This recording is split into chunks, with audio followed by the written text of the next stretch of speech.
Hey guys, welcome back to my channel and today we are going to start with respiration.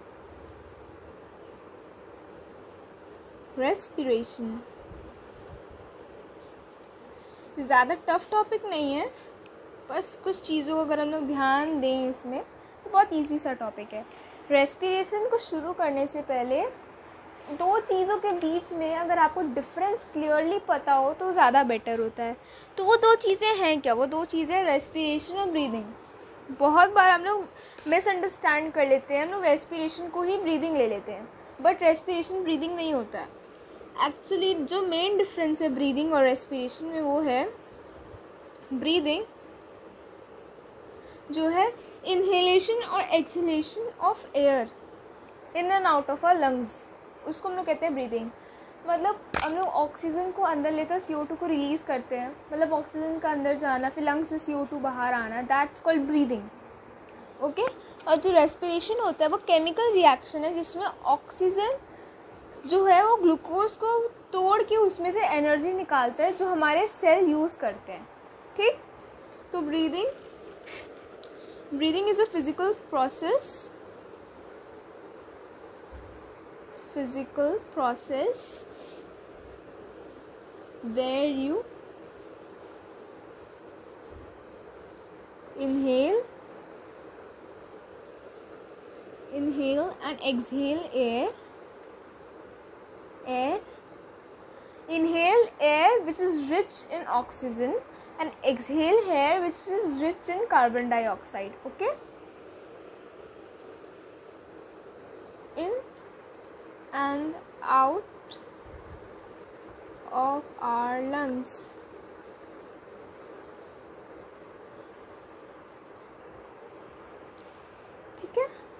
ठीक है ना। और जो respiration है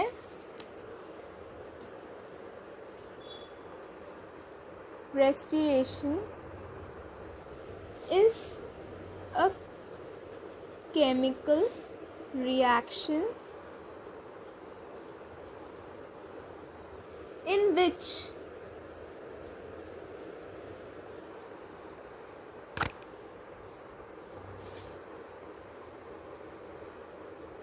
oxygen is used to break down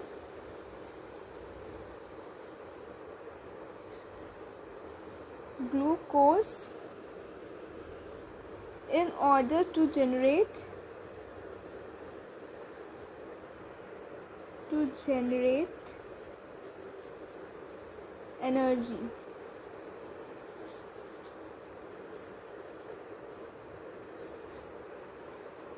energy.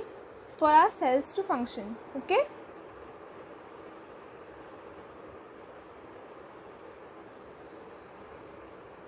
तो अब हम लोग अपना चैप्टर का मेन टॉपिक शुरू करते हैं, रेस्पिरेशन। तो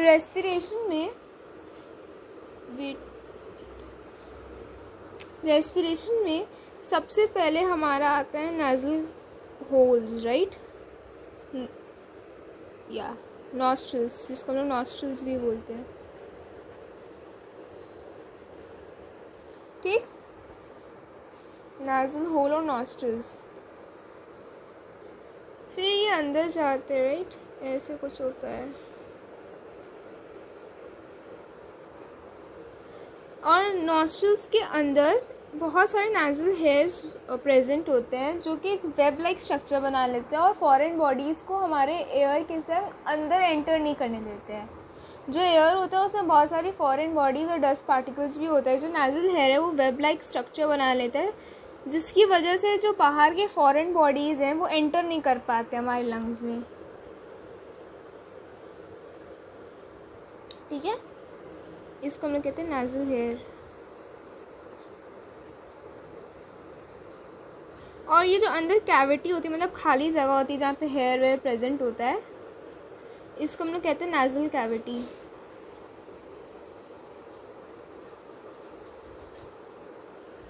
ठीक है। और जो हमारे नॉस्ट्रल्स है उसके नीचे हमारा माउथ भी होता है। और ये जो माउथ और मतलब जो हमारा नेज़ल पाइप है, विंड पाइप है, वो थोड़ी दूर तक एक ही पाइप में होता है। जब तक एपिग्लॉटिस नहीं आ जाता। और वो जो एक सिंगल वे होता है विंड का और फूड का, उसको हम लोग कहते हैं फेरिंग्स। फेरिंग्स एक सिंगल वे है जिससे फूड और एयर दोनों पास करता है जब तक एपिग्लॉटिस नहीं आ जाता। अब एपिग्लॉटिस क्या है? एपिग्लॉटिस एक कार्टिलेज का मस्कुलर फ्लिप फ्लैप है जो फिर ये फेरिंग्स को दो में डिवाइड कर देता है। ये है हमारा एपिग्लॉटिस। एपिग्लॉटिस,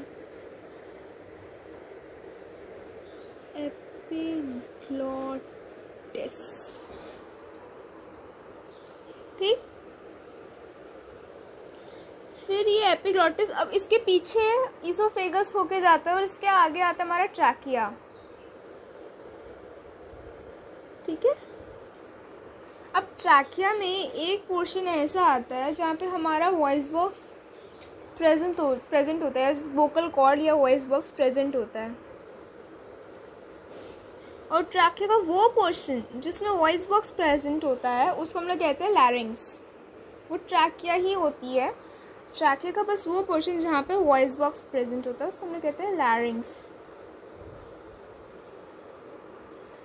ठीक है।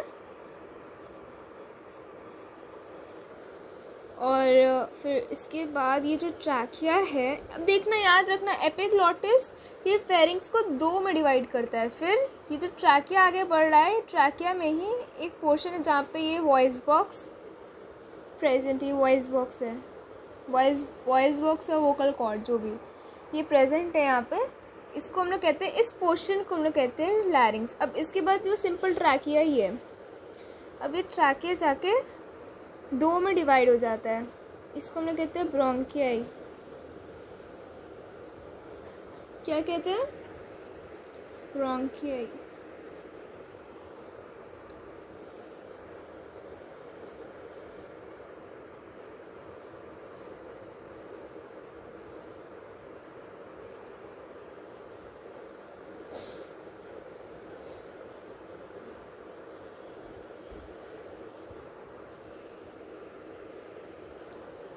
ठीक। अब ब्रोंकिया जो हमारा लंग्स में ओपन होता है और ये फर्दर डिवाइड हो जाता है छोटे छोटे छोटे छोटे छोटे छोटे पार्ट्स में।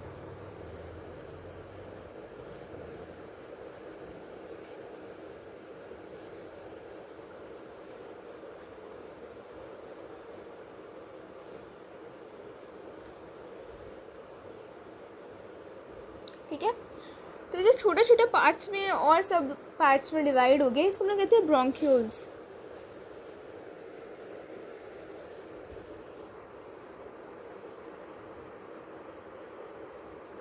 ठीक है ना। और ब्रोंक्यूल्स के जो एंड पोर्शन होता है वहाँ पे एक ये जो हमारा ब्रोंक्यूल्स है ये छोटे छोटे बैलून लाइक स्ट्रक्चर्स में ओपन होते हैं और इन छोटे छोटे बैलून लाइक स्ट्रक्चर्स को हम लोग एल्वियोलाई बोलते हैं।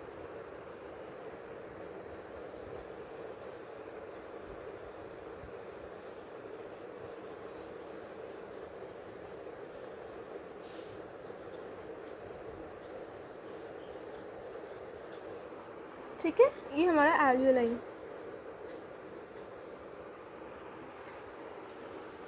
और इस सब के नीचे होता है हमारा डायाफ्राम।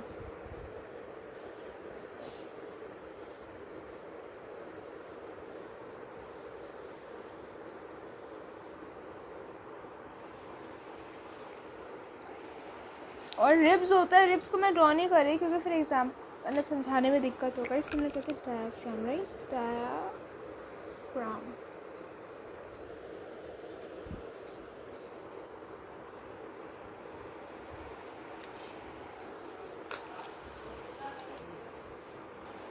तो जब लोग एयर ब्रीथ करते हैं वो नॉस्ट्रल से अंदर आती है, यहाँ पे नाजल हेयर से प्योरीफाई होते होते अंदर आती है।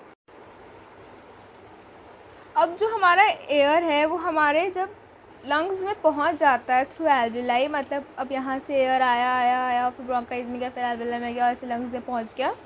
उसके बाद आता है कि हमारे ब्लड को ऑक्सीजन कैसे मिलता है, ब्लड में ऑक्सीजन कैसे पहुंचता है, ये क्वेश्चन आता है।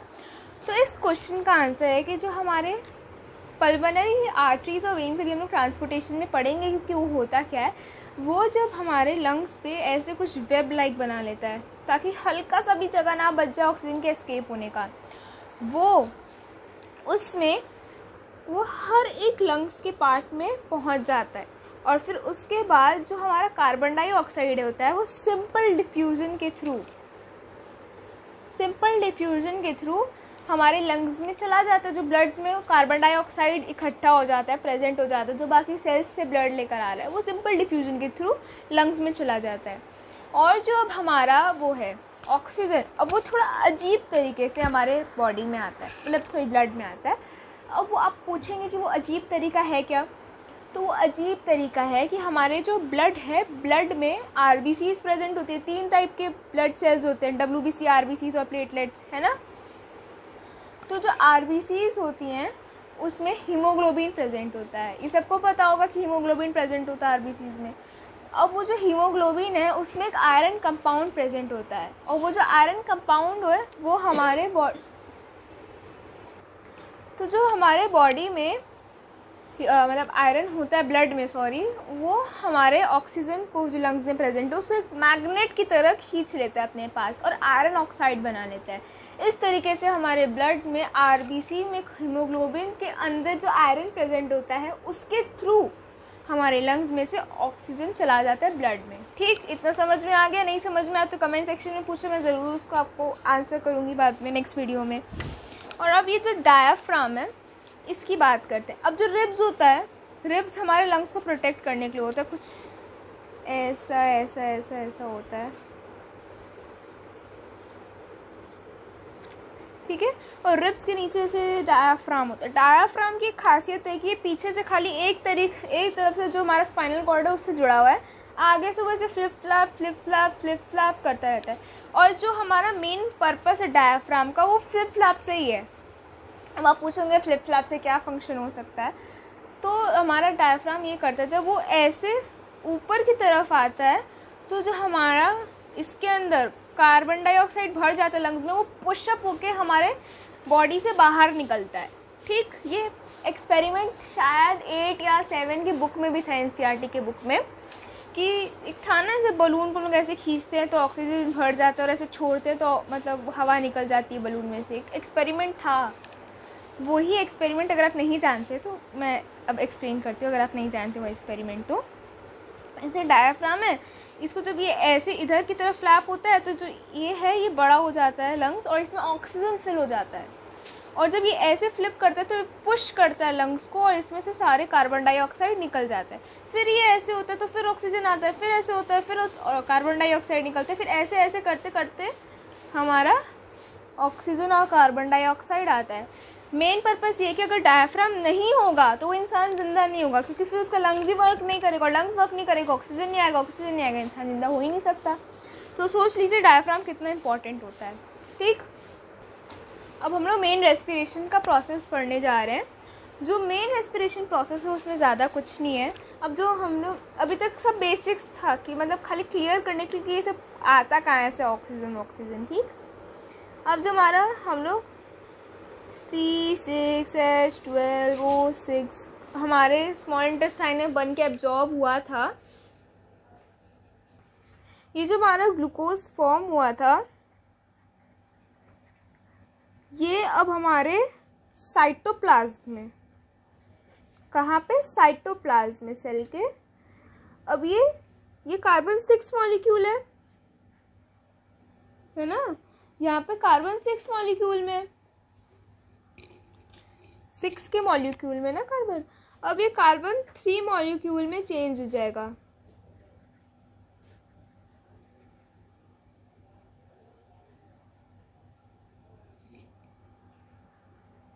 ठीक, और ये जब कार्बन 3 मॉलिक्यूल में चेंज हो जाएगा, इसके बाद जो हमारा ये बचेगा, मतलब जो भी कार्बन 3 मॉलिक्यूल ग्लूकोज बचेगा, कार्बन 3 मॉलिक्यूल ग्लूकोज बचेगा, वो ऑक्सीजन के प्रेजेंस में कार्बन डाइऑक्साइड H2O और एनर्जी में ब्रेक डाउन हो जाएगा।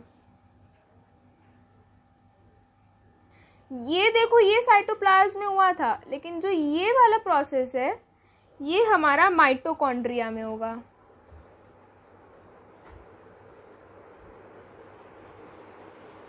ठीक है, ये वाला हमारा कहाँ हुआ था, साइटोप्लाज्म में हुआ था, और ये वाला हमारा माइटोकॉन्ड्रिया में होगा। ठीक है ना, यहाँ तक क्लियर सबको। अब एक बहुत मज़ेदार बात बताऊँ, तो वो मज़ेदार बात क्या है, मतलब जब हम लोग प्लांट्स में जब हमारा तो जो प्लांट में हम लोग C6H12 वो 6 प्लांट बना रहा था अपने लिए, वही हम लोग खाते हैं, मतलब एज रिज़ल्ट हम लोग को यही ना मिलता है ग्लूकोज के फॉर्म में। तो जो ये बना रहा था अपने स्टोरेज के लिए, वही हम लोग खाते हैं, और उसको हम लोग ऑक्सीजन के प्रेजेंस में ब्रेक डाउन करते हैं, क्या बनाने के लिए, एनर्जी।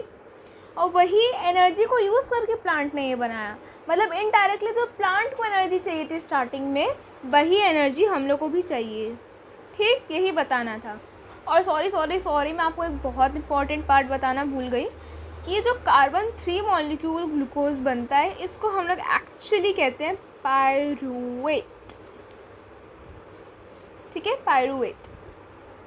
तो अब हम लोग को जब पता चल ही गया है कि एनर्जी फॉर्म कैसे होता है, अब वो एनर्जी स्टोर भी तो होता होगा, और वो स्टोर होता है तो कहाँ स्टोर होता है, कैसे स्टोर होता है, स्टोर होने का मतलब क्या है, इन द सेंस वो किस फॉर्म में स्टोर होता है, ये सब क्वेश्चन आते हैं दिमाग में।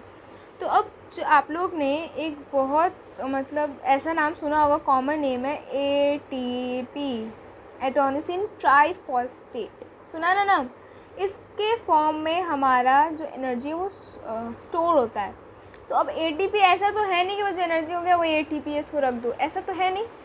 ATP बनने में भी एक बहुत बड़ा प्रोसेस है। वो प्रोसेस क्या है, हमारा जो माइटोकॉन्ड्रिया है उसके अंदर ADP ऑलवेज प्रेजेंट रहता है, और ये ADP क्या है, एडेनोसिन डाइफॉस्फेट। ये ट्राइफॉस्फेट है, ये डाइफॉस्फेट है। और मुझे अभी तक तो मालूम है कि आप लोग इतना तो पता ही होगा डाई और ट्राई में अंतर क्या होता है। इसमें 2 मॉलिक्यूल है फॉस्फेट का, इसमें 3।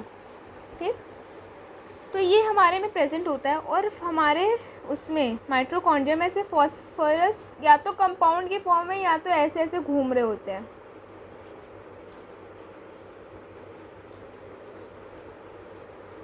ठीक है, अब जो एक हमारा एनर्जी टूटा इन द सेंस मतलब अभी रेस्पिरेशन की जैसे हमारा एनर्जी बना ग्लूकोज को तोड़ के, वो एनर्जी एक फॉस्फोरस को लेती है और ऐसे करके इसमें बांध देती है, ऐसे करके। तो फिर जो ये ADP रहता है उसमें एक और फॉस्फोरस जुड़ने की वजह से ये बन जाता है ATP, और ये स्टोर हो जाता है अब फर्दर यूज़ के लिए। जो एनर्जी चाहिए होती है वो यूज़ हो जाती है, और जो स्टोरेज के लिए होती है वो ATP के फॉर्म में ऐसे स्टोर होती है। ये जो हमारा एनर्जी फॉर्म हुआ था वो एक फॉस्फोरस को लेके ADP से जोड़ देती है, ऐसे बांध देती है। इस तरीके से ADP में एक फॉस्फोरस और जुड़ता है और ये ATP बन जाता है। अब एक बहुत ही नॉर्मल सा टॉपिक है, इम्पॉर्टेंट नहीं है, तो नॉर्मल है लेकिन फिर भी पढ़ना तो पड़ेगा ही ना। तो वो टॉपिक है एनारोबिक रेस्पिरेशन और aerobic respiration. I hope so ये सबको पता होगा, जनरली सबको पता होगा, और जिसको नहीं पता है मैं हूँ ना यहाँ बताने के लिए। एरोबिक रेस्पिरेशन क्या होता है, किसी भी ग्लूकोज का टूटना in the presence of oxygen to form energy. यहाँ पे सॉरी मैं फिर बताना कुछ भूल गई, ये जब एक ATP टूटता है तो जब ये एक ATP टूटता है, मतलब जब हम लोग एक एनर्जी बॉन्ड जो हमारा एक अगर ग्लूकोज टूटता है तो वो 38 ATP बनाता है। ठीक है, जब एक ग्लूकोज टूटता है तो 38 ATP बनाता है, और अगर एक ATP टूटता है एनर्जी रिलीज़ करने के लिए तो कितना एनर्जी रिलीज़ करता है, वो तो 30.5 kilo joules of energy release करता है। ये सब याद रखना, एक एनर्जी जब टूटती है ATP फॉर्म करने के लिए तो वो 38 ATP बनाता है, और जब एक ATP टूटती है वापस एनर्जी देने के लिए तो वो 30.5 kilo joule of energy form करता है। ठीक, अब आते हैं वापस छोड़े हुए टॉपिक पे, एनारोबिक और aerobic respiration. Anaerobic respiration वो रेस्पिरेशन है जिसमें हमारा एनर्जी ऑक्सीजन के प्रेजेंट में फॉर्म होती है और उसके बाय प्रोडक्ट जैसे कि मैंने बताया था, क्या था, कार्बन डाइऑक्साइड और H2O, ये उसके बाय प्रोडक्ट्स थे, ठीक।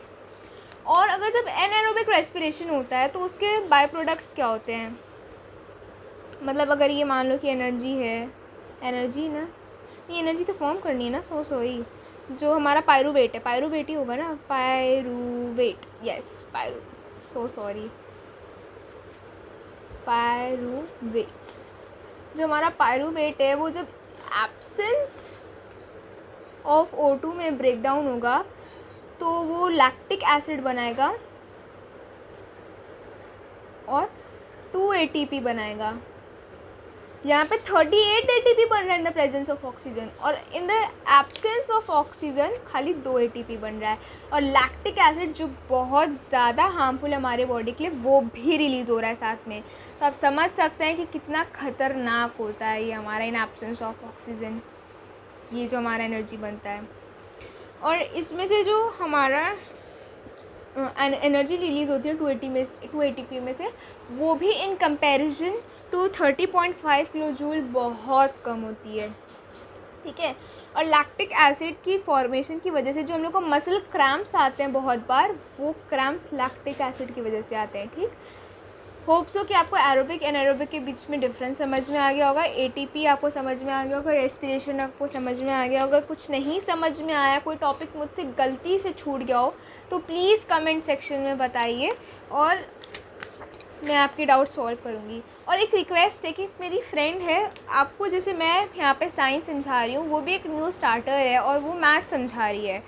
उसके चैनल का नाम है किलर एक्सप्लेनेशन, मैंने लिंक उसका डिस्क्रिप्शन में दे दिया है। तो आप लोग प्लीज़, अगर आपको अच्छा लगे तो आप उसे फॉलो करें, लाइक करें, सब्सक्राइब करें, मेरे चैनल को भी लाइक सब्सक्राइब शेयर करें और प्लीज़ सपोर्ट